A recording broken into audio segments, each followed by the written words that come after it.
I have to ask you, Mark, for your take on what's happening in the region. I think it's going to be really interesting going forward to see what happens to Saudi Arabia in terms of investment flows following this Khashoggi murder and investigation. But I think that you seem to be more bullish on Egypt. Tell us why.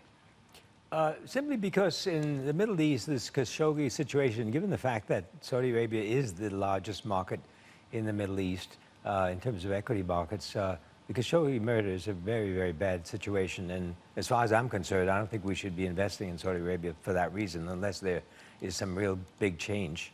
But then if you look at the price of oil, it's disastrous for Saudi Arabia and these other countries that depend on oil prices. I mean, we were predicting 100 by the end of last year, and now we're at 57, whatever, in this range. It's incredible. It's a disaster.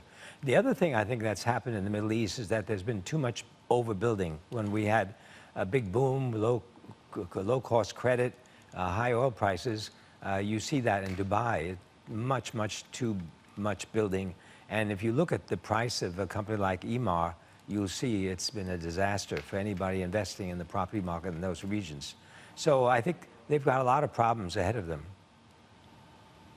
But in terms of that Saudi-Egypt relationship, you have to remember that Saudi Arabia continues to be strong allies with Egypt's President Sisi, and they've come to the rescue of Egypt more than once in terms of subsidies on oil and in terms of propping that regime up following what we saw with Mohammed Morsi and the Muslim Brotherhood. In terms of what you think going forward for the Egypt economy specifically, there is some optimism there, but sometimes it seems as if all of that red tape seems to slow the wheels of progress down, in spite of the fact that the president is doing as much as he can to move things forward. I mean, what's your outlook for the next year? I mean, you've got this new capital city being built outside of Cairo, and of course what we've seen in the market there.